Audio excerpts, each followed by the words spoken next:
CBSE class 12 maths हमारा chapter है 3D geometry और उसमें हमारा टॉपिक है एंगल बिटवीन टू लाइंस। हमारा अगला क्वेश्चन है question number 27, the value of lambda for which the angle between the lines. तो हमारे पास दो लाइंस गिवन है, उसका इक्वेशन देखते हैं। पहली लाइन का इक्वेशन है I cap plus J cap plus K cap plus P 2 I cap plus J cap plus 2 K cap and R is equal to, दूसरी लाइन का equation 1 plus Q I cap plus 1 plus Q lambda J cap plus 1 plus Q K cap is pi by 2। तो ये हमारा दूसरा line का equation है और चार ऑप्शन आपके पास दिए हुए हैं। इनके बीच में एंगल पाई बाई 2 है, तो आपको लैम्डा की वैल्यू निकालनी है। यह क्वेश्चन सीबीएसई 2023 में 1 मार्क का पूछा गया था। एक बार आप इस क्वेश्चन को ट्राई करिए, फिर हम लोग आगे बढ़ते हैं। तो सबसे पहले हम लोग लाइन की इक्वेशन लिखेंगे, गिवन लाइन। तो पहली लाइन तो ये है और दूसरी लाइन ये है। अब हमें क्योंकि लैम्डा की इक्वेशन निकालनी है तो पहले हम क्या करेंगे, इसको एक फॉर्म में लिखेंगे, ठीक है। तो वो फॉर्म क्या होगा, वो फॉर्म होगा कि हम लोग इसको भी आर, जो आर की इक्वेशन होती है ए प्लस लैम्डा बी, है ना, जनरल इक्वेशन होती है। तो ये तो ए हो गया और यहाँ पर लैम्डा हम लोग को निकालना है, तो यहाँ पर क्यू हमारा कॉमन है, तो क्यू लेंगे और लैम्डा से अंदर आ जाएगा क्योंकि लैम्डा सिर्फ जे कैप के साथ है, ठीक है। वैसे अगर आपको ध्यान होगा तो लैम्डा जनरल इक्वेशन में लैम्डा बी आता है, ठीक है। तो इस बी में लैम्डा कॉमन होता है, पर यहाँ पर क्यू कॉमन है और ये पूरा बी हो जाएगा, है ना। तो इस पे ध्यान रखना है। और दूसरी बात, जब हम लोग कॉमन ले रहे हैं तो ध्यान से लेना है, ठीक है। तो जैसे यहाँ पर ओवर राइटिंग होगी, इसको हम लोग को ध्यान देना है, लैम्डा नहीं होगा, यहाँ क्यू होगा। जनरल इक्वेशन में जनरली यहाँ लैम्डा होता है, ठीक है। दूसरी बात कि हम लोग यहाँ डायरेक्ट कर रहे हैं, ठीक है, तो आपको ध्यान रखना है। आप चाहे तो रफ वर्क में एक बार कर सकते हैं, फिर आप यहाँ पर कॉमन ले सकते हैं, ठीक है। तो यहाँ मैंने लिख दिया टेक कॉमन केयरफुली। तो आप ऐसे नोट्स कुछ कुछ बना सकते हैं ताकि आप जब अपने नोट्स रिवाइज करें तो आपको ध्यान हो कि यहाँ मुझसे गलती होती है, तो ये मुझे आगे चल के नहीं करना है, ठीक है। अब यहाँ पर हमने ये दोनों लाइन की इक्वेशन लिख ली स्टैंडर्ड फॉर्म में। Let theta be the angle between two lines, ठीक है। तो थीटा एंगल है दो लाइन के बीच में और ये 1 मार्क का क्वेश्चन है, इसलिए हमने ज़्यादा लैंग्वेज नहीं लिखी। वैसे हम यहाँ लिख सकते थे a vector parallel to this line, इसको मान लेते हैं equation 1। A vector parallel to 1 आपका ये हो जाता है 2 I cap plus J cap plus 2 K cap, इसको B1 मान लेते, ठीक है। और a vector parallel to equation 2, तो इसको इक्वेशन 2 मानते। तो लाइन ऑफ इक्वेशन 2, तो ये हो जाता है B2 बराबर आई cap plus lambda J cap plus K cap, ठीक है।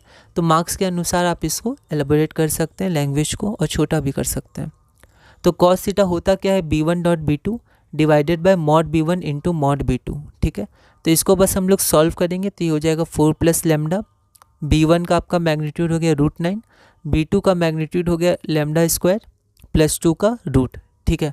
फिर यहाँ पर 3 आ गया, है ना। और कॉस थीटा, थीटा हमें दिया हुआ है, क्या दिया हुआ है, पाई by 2।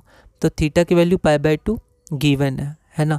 Theta pi by 2 given, ठीक है। हमने गिवन में भी पूरा नहीं लिखा, 1 मार्क का क्वेश्चन था, तो हम लोग ऐसे आगे बढ़ सकते हैं।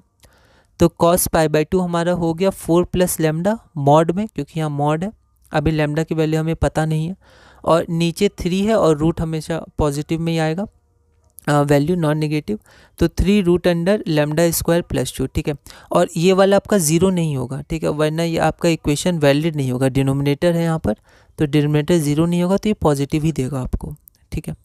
तो cos pi by 2 is equal to mod 4 plus lambda divided by 3 root under lambda square plus 2। तो यहाँ से कॉस पाई बाई 2 आपका 0 होता है, ठीक है। तो ये इधर गया, तो ये आपका 0 हो गया, पॉजिटिव वैल्यू थी। और 4 प्लस लैम्डा, तो यहाँ पर आपका 4 plus lambda is equal to 0 हो जाएगा, और लैम्डा की वैल्यू क्या हो जाएगी, -4, जो हमारा रिक्वायर्ड आंसर है, ठीक है। तो थोड़ा सिंप्लीफिकेशन में आप ध्यान दीजिएगा, बाकी तो फॉर्मूला वही लगेगा जो कार्टेशियन इक्वेशन में भी लगता था। अगला क्वेश्चन है हमारा क्वेश्चन नंबर 28। क्वेश्चन नंबर 28 है द लाइन्स आर, और यहाँ पर हमें 2 लाइन्स दी गई हैं, ठीक है। और हमें बताना है ये दोनों लाइन्स क्या है, कोइंसिडेंट है, स्क्यू है, इंटरसेक्टिंग है या पैरेलल है, ठीक है। तो यहाँ पर 2 इक्वेशन क्या दी है उसको एक बार देख लेते हैं। पहली लाइन की इक्वेशन है R is equal to I cap plus J cap minus K cap plus lambda 2 I cap plus 3 J cap minus 6 K cap. और दूसरी इक्वेशन है 2 I cap minus J cap minus K cap mu 6 I cap plus 9 J cap minus 18 K cap. Lambda और mu हमारे scalar हैं, ठीक है। यह question CBSE sample question paper 2023 में दिया गया था, 1 मार्क का क्वेश्चन है। एक बार आप इस क्वेश्चन को ट्राई करिए, फिर हम लोग आगे बढ़ते हैं। तो यहाँ पर हम लोग देख सकते हैं जो हमारा पहला मतलब गिवन लाइन्स में जो पहला है वो है ये वाली लाइन, इसको इक्वेशन 1 मान लिया। इक्वेशन 2 की लाइन ये है, इसको थोड़ा पहले सिंप्लीफाई करते हैं, ठीक है।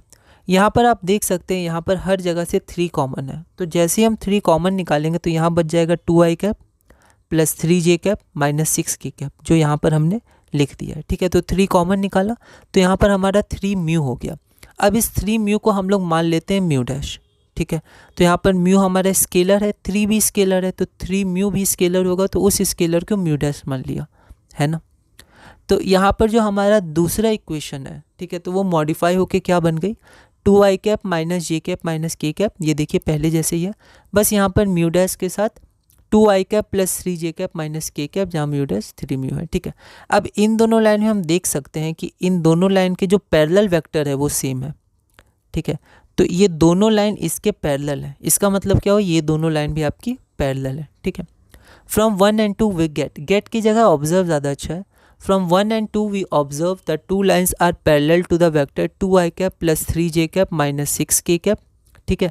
Hence the two given lines are parallel to each other, जो हमारा ऑप्शन नंबर डी हो गया, ठीक है। तो आप लैंग्वेज पे ध्यान रखिएगा और ये इस पे ध्यान रखिएगा, ठीक है। ये कॉन्सेप्ट में हमारा सेम पैरेलल वेक्टर है, तो दोनों लाइंस भी आपकी क्या है, पैरेलल है। हमारा अगला क्वेश्चन है question number 29, the two lines x is equal to ay plus B and z is equal to cy plus D, और x is equal to a dash y plus b dash, ये दूसरी line है, और z is equal to c dash y plus d dash are perpendicular to each other, ठीक है। तो हमारे पास एक लाइन की इक्वेशन ये गिवन है और एक लाइन की ये गिवन है, ठीक है। ये दोनों क्या है, परपेंडिकुलर है। तो आपके पास 4 ऑप्शन है, इसमें से आपको बताना है कौन सा ऑप्शन करेक्ट है। यह क्वेश्चन दिल्ली 2021 में 1 मार्क का पूछा गया था। एक बार आप इस क्वेश्चन को ट्राई करिएगा, अगली वीडियो में हम इसे सॉल्व करेंगे।